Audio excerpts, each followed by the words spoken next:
Hello guys, and welcome back to my channel. It's Nina. If you are new here, welcome. If you're not, what's up? I hope you're doing well. Thanks for coming back to my channel. So today's video is gonna be a wonderful one. I have my chai tea, my Taylor Swift cup, because we will be spilling some Swiftie tea today. I also have my Taylor Swift coaster, because that's the mood today. I've been trying to figure out what other videos I could make regarding Taylor Swift, because all I do is make guitar tutorials these days, but I literally just thought of this video idea yesterday, and I was like, I need to do that, because I just want to flex my Swiftie knowledge for everybody. Today, I will be ranking Taylor Swift's ex-boyfriends based on songs that she's written about them and how much I like them.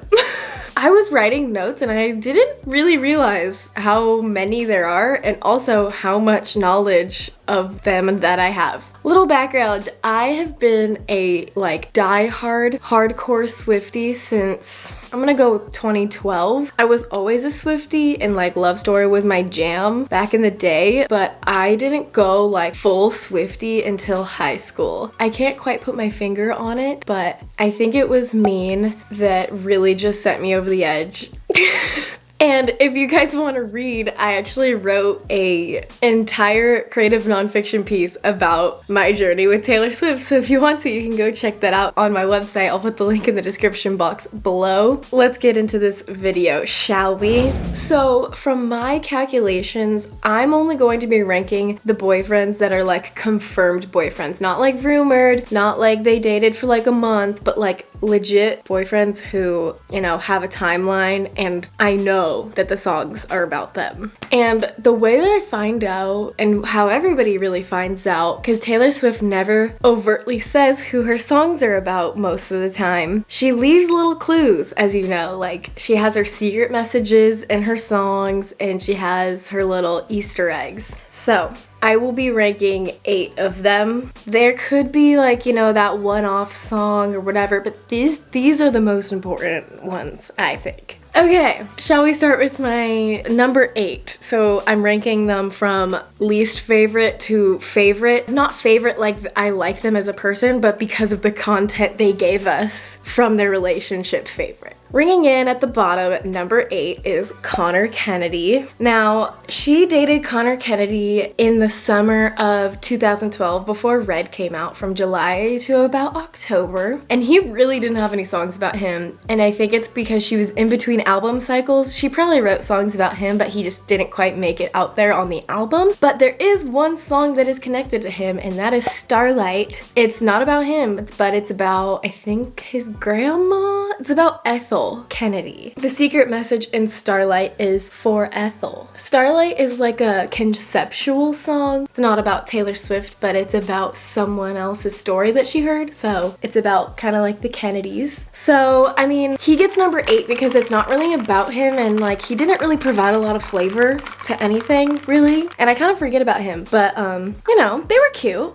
It was cute. So for number 7 is not much higher than 8. I really kind of decided last second. But number 7, I have to rank Calvin Harris, whom Taylor Swift called Adam because that's his real name, but they dated in February 2015 until June 2016. So that was her longest relationship at that point, which is why all of us Swifties were convinced that he was the one, but boy, were we so off. They dated for 15 months and he didn't even really get his own song at all. He's been referenced in a couple songs. No one really spent a lot of time decoding Reputation because most of it was about Joe anyways. So I have Getaway Car. She was honestly so savage. She said, I wanted to leave him. I needed a reason. She just needed to get out of there. I feel like she was stuck in that relationship, but Getaway Car was quite funny because it was this kind of triangle with him and Tom Hiddleston. And it's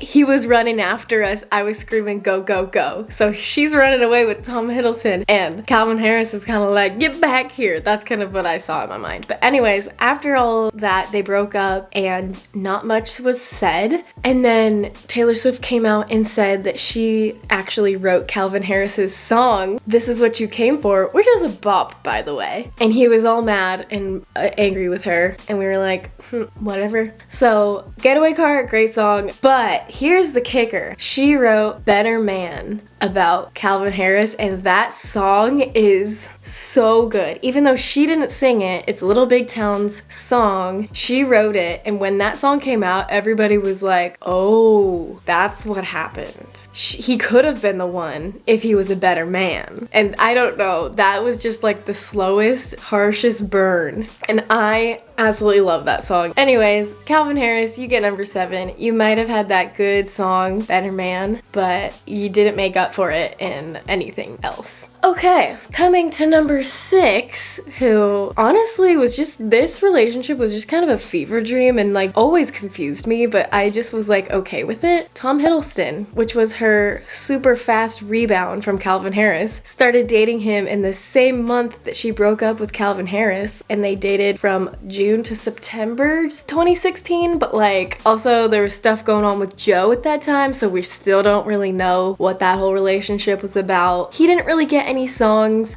just Getaway Car, and about how he was driving the getaway car for her away from Calvin Harris. You know, good for Tom Hiddleston if that's what he was there for. When people ask me to explain Getaway Car, I'm like, I go off on this whole thing. It's like the whole point of the song is think about the place where you first met me. Like, of course their relationship was doomed. Like, think about the circumstances they got together in. Anyways, Getaway Car is such a jam. We had I Did Something Bad. He kind of had a little thing that referred to him where she said, I fly them all around the world and I let them think they saved me. Because when they first started dating, they were going to Italy, then they were going to Australia, and they were just kind of jet setting, and she was kind of running away from everything. There's no bad blood with Tom Hiddleston. He's a great guy. They both had only nice things to say about each other, so he's sitting at 6 at a very like meh, like don't have too many feelings towards that, but some good songs came out of it. The farther up the list, I feel like the more tea will be spilt. So this one is super conflicting for me. So sitting at number 5, which is only right because his song is a track 5, John Mayer.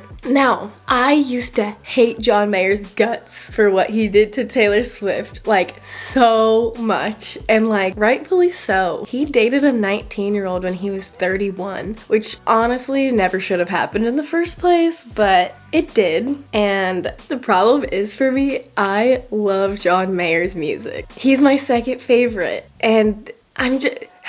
Dear John has always made me so conflicted.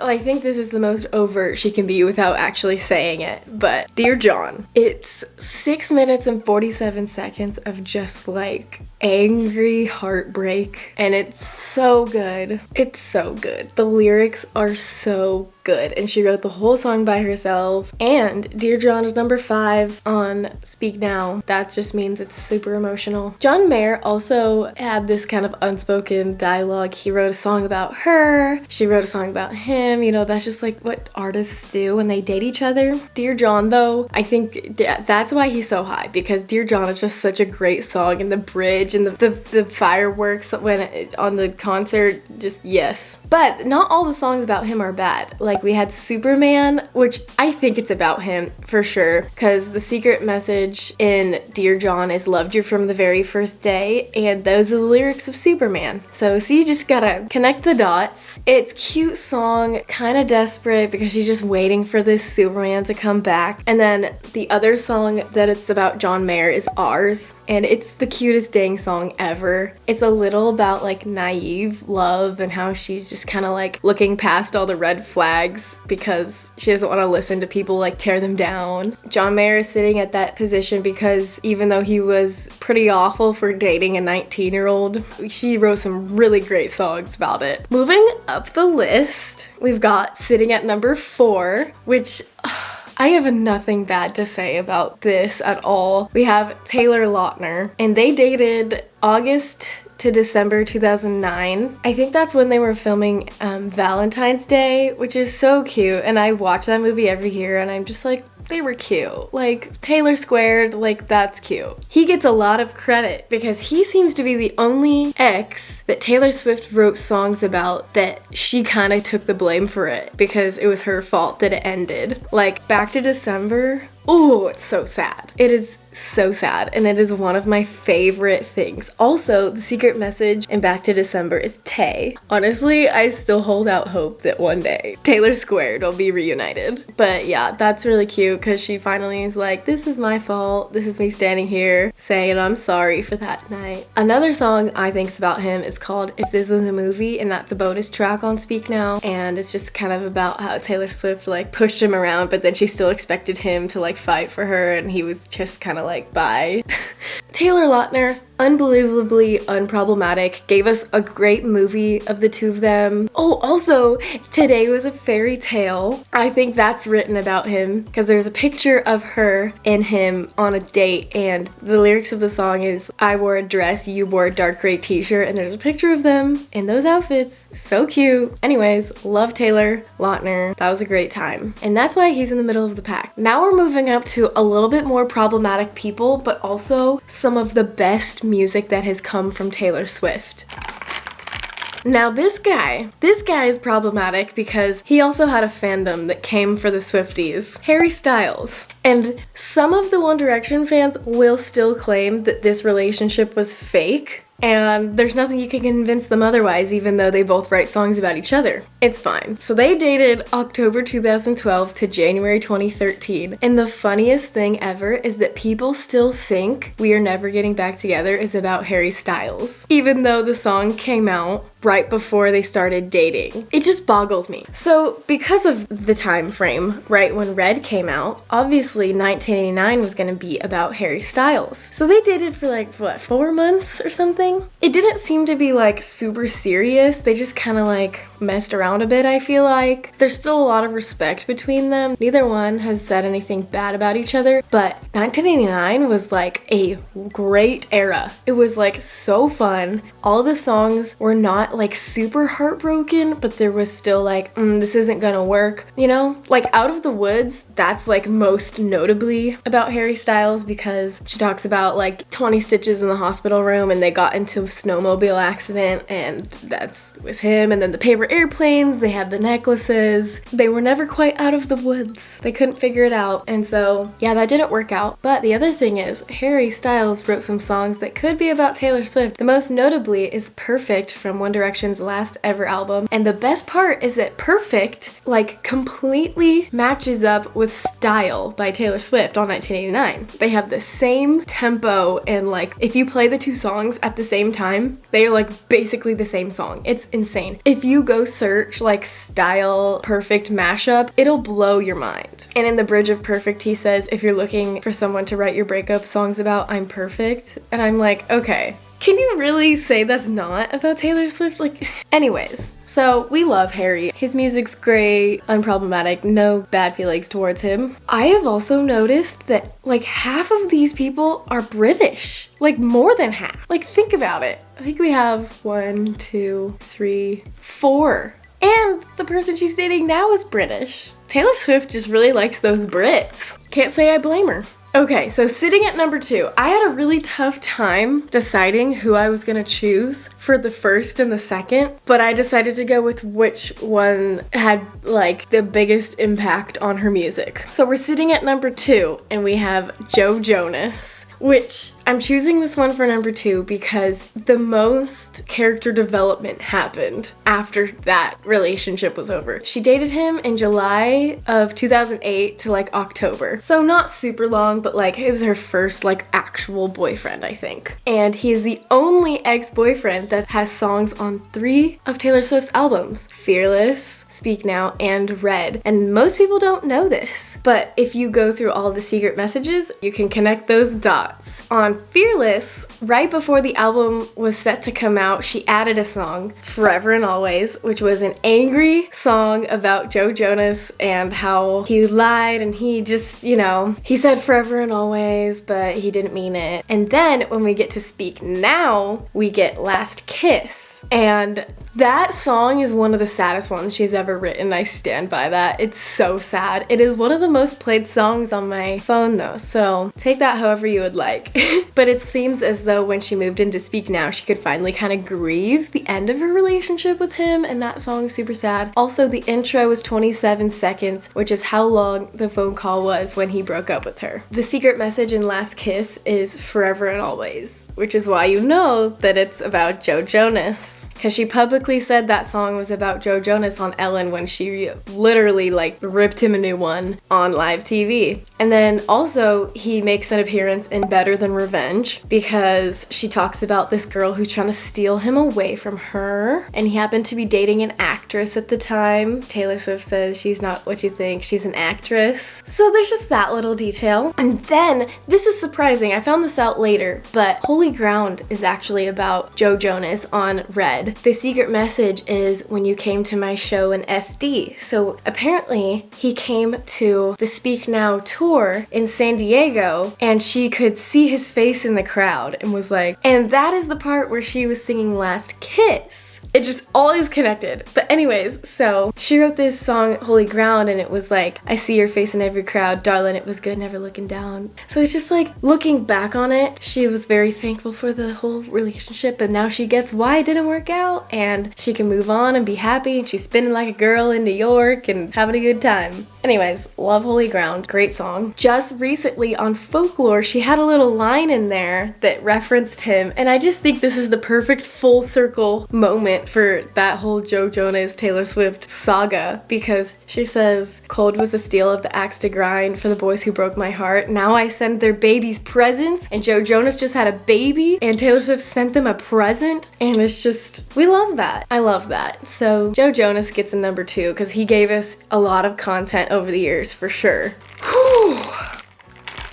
And now for my number 1 ex. You all knew this was coming, and not for reasons you think. For what this brought, we could never repay. Jake Gyllenhaal, 2010. So, he didn't end up having any songs on Speak Now, I don't think, because I think that album was finished and going out before she wrote songs about that. And I think they broke up at the very end of that year, you know, when he didn't come to her birthday party, and she wrote a song about how she cried in the bathroom all night. But Jake Gyllenhaal gave us Red. And I feel like even though it was like her most heartbreaking album ever, and he probably was like the worst ever, I don't know how many people could live without the Red album. I know I couldn't. I know I'm being like so dramatic right now, but like, could you imagine a world where All Too Well doesn't exist? Anyways, Jake Gyllenhaal gave us the masterpiece of Red, and furthermore, he gave us All Too Well, which is like, in Swiftie world, is like our anthem. And it's a song that we made Taylor Swift feel happy about. When Taylor used to perform All Too Well on the Red tour, she would literally like cry every single time she performed it. But she knew we loved that song so much, so it didn't matter, she still played it for us. And throughout the years, every time she would bring back All Too Well, it was because we asked her to. I remember when I went to Reputation at the Rose Bowl, she sang All Too Well with a smile on her face, and we were just like, we did it. We cured her of being sad by playing All Too Well. We made that song have a different meaning to her. And she says that in her Reputation Stadium Tour movie, so go watch that. We found out after Babe came out, which is the song Taylor Swift wrote and performed with Sugarland, that Jake Gyllenhaal cheated on her. It's pretty obvious. That is why we got the breakup album that we got. I'm just gonna tick off a few of my favorites. We got Treacherous, I Knew You Were Trouble, Red,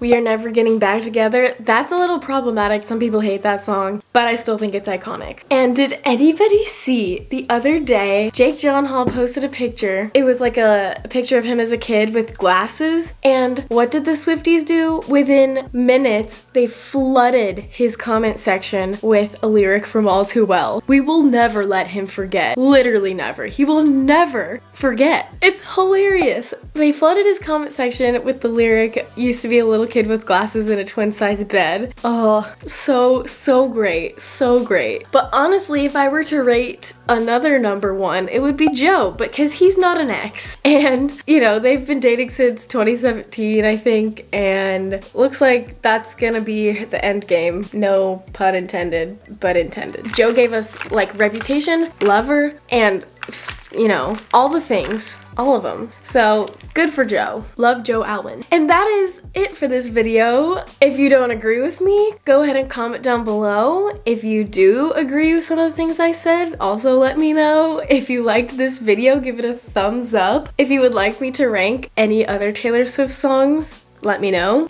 I truly enjoyed taking this trip down memory lane and kind of testing my knowledge of every Taylor Swift past relationship. For more videos, don't forget to subscribe. I post new videos every Tuesday and Friday, and I'll see you in the next one. Bye!